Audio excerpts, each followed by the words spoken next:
ଆଜି କାହାଣୀର ନାଁ ନିର୍ଭୟ। ଗୁରୁନାଥର ପୁଅଟିଏ ଥାଏ, ନାମ ସନତ। ଗୁରୁନାଥ ତାକୁ ଖୁବ୍ ସ୍ନେହ ଶ୍ରଦ୍ଧାରେ ପିଲାଟି ଦିନରୁ ପାଳିଥାଏ। ବେଶୀ ଆଦର ପାଇ ସନତ ଆୟତ ଭିତରେ ନଥିଲା। ଯେତେବେଳେ ଯାହା ଇଚ୍ଛା କରୁଥିଲା ଆଉ ସବୁକିଛିକୁ ବେଖାତିର କରୁଥିଲା। ଭୟ କ'ଣ ସେ ତ ଆଦୌ ଜାଣିନଥିଲା। ତେଣୁ ରାତିରେ ମାଇଲ ମାଇଲ ରାସ୍ତା ଅନ୍ଧାରରେ ଏକା ଏକା ଚାଲିଯାଏ। ଏସବୁ ଦେଖି ତା ବାପା କ'ଣ କରିବେ କିଛି ବୁଝିପାରିଲେ ନାହିଁ। କାରଣ ନିର୍ଭୟତା ଗୋଟେ ଭଲ ଗୁଣ, ପୁଣି ଏତେ ବେଶୀ ନିର୍ଭୟ ହୋଇ ବୁଲିବାଟା ବିପଦଜନକ ବି ହୋଇପାରେ। ତେଣୁ ସେ ଚାହିଁଲା ପୁଅକୁ କିପରି ଟିକେ ଭୟ ଶିଖାଇବ। ଏକଥା ଭାବି ସେ ଦିନେ ସନତକୁ ଡାକି କହିଲା, ରାତି ଅଧରେ ଗାଁ ମୁଣ୍ଡରେ ଥିବା ବରଗଛ ପତ୍ର କିଛି ତୋଳି ଆଣିବାକୁ। ଇତିମଧ୍ୟରେ ଜଣେ ବ୍ୟକ୍ତି ଭୂତ ପରି ବେଶ ହୋଇ ବରଗଛ ଡାଳ ଉପରେ ଠିଆ ହୋଇଥାଏ। ସନତ ଯେମିତି ଗଛ ଉପରକୁ ଉଠିଛି, ସେ ଉପରୁ ଚିତ୍କାର କରି ନାନା ଶବ୍ଦ କରି ଡରାଇଲା। ସନତ ଡରିଲା ତ ନାହିଁ, ପରନ୍ତୁ ତାକୁ ଧରି ଟାଣି ଗଛ ତଳକୁ ପକାଇଦେଲା। ସେ ବିଚରା କାନ୍ଦି କାନ୍ଦି ଗୁରୁନାଥ ପାଖରେ ପହଞ୍ଚି ସବୁ କଥା ଶୁଣାଇଲା। ଗୁରୁନାଥ ଏପରି କେତେଥର ସନତକୁ ଡରାଇବାକୁ ଚାହିଁଲା, କିନ୍ତୁ କିଛି ବି ଫଳ ହେଲା ନାହିଁ। ଏବେ ସନତ 20 ବର୍ଷର ଯୁବକ ହୋଇଗଲାଣି। ଗୁରୁନାଥ ଭାବିଲା ଯେ ଏବେ ଆଉ ଏପରି କଲେ କିଛି ଫଳ ହେବ ନାହିଁ। ବରଂ ସେ ଯାଉ ଦେଶ ବିଦେଶ ବୁଲି ଫେରି ଆସିଲେ ସଂସାର ବିଷୟରେ କିଛି ଜ୍ଞାନ ହେବ।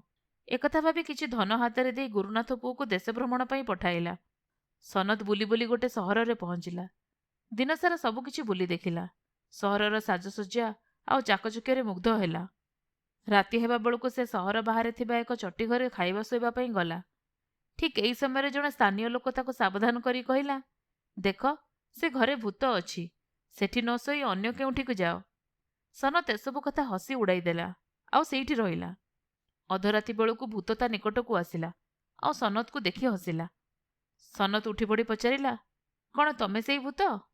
ଭୂତ ଆହୁରି ହସିଲା, ଆଉ ସନତକୁ ଟେକି ନେଇ ଦୂରରେ ଥିବା ଏକ ଭଙ୍ଗା କୋଠା ଆଡ଼କୁ ଚାଲିଲା। ସେଠାରେ ଜଣେ ରାଜା, ତାଙ୍କର ପତ୍ନୀ ଆଉ ତାଙ୍କ ଝିଅ ଆଗରୁ ରହୁଥିଲେ। ଯେତେବେଳେ ସନତକୁ ଭୂତ ଉଠାଇ ନେଲା, ତାକୁ ବଡ଼ ମଜା ଲାଗିଲା। ଭୂତ ଭଙ୍ଗା ଘର ଭିତରକୁ ଯାଇ ସନତକୁ ଗୋଟେ ଖଟ ଉପରେ ଫୋପାଡ଼ି ଦେଲା। ତାପରେ ଖଟଟି ବୁଲିବାକୁ ଲାଗିଲା। ସନତ ଖୁସିରେ କହିଲା, ବାଃ, ଖୁବ୍ ମଜା ତ। ଏକଥା ସନତଠାରୁ ଶୁଣି ଭୂତ ଆଶ୍ଚର୍ଯ୍ୟ ହେଲା। ସମସ୍ତେ ଭୂତ ଦେଖିଲେ ଡରନ୍ତି, ଏ ପୁଣି କିପରି କଥା ହେଲା? ତାପରେ ଭୂତ ଏକଥା ତାଙ୍କ ରାଜାଙ୍କୁ ଯାଇ କହିଲା। ଭୂତର ରାଜା ଥିଲା ଏକ ବାମନ, ଆଉ ତାର ଦାଢ଼ି ବହୁତ ଲମ୍ବା ହୋଇ ମାଟିରେ ଲୋଟୁଥାଏ। ସନତ କଥା ଶୁଣି ସେ ରାଗିଯାଇ ଆସି ତା ପାଖରେ ପହଞ୍ଚିଲା। ଭୂତ ରାଜାର ଆକୃତି ଦେଖି ସନତ ହସି ପକାଇଲା, ଆଉ ତାଳି ମାରି ମାରି ଆସି ଭୂତ ରାଜାର ହାତରୁ କୁରାଢ଼ୀଟା ଛଡ଼େଇ ନେଲା। ଭୂତ ରାଜା ଆହୁରି ରାଗିଗଲା। ସେ ଖଟକୁ ଜୋରରେ ଘୁରାଇଲା। ସେଥିରେ ସନତକୁ ଆହୁରି ମଜା ଲାଗିଲା। ତାପରେ ସେ ଭୂତ ରାଜାର ଦାଢ଼ି ଉପରେ କୁରାଢ଼ୀ ଚଳାଇଲା।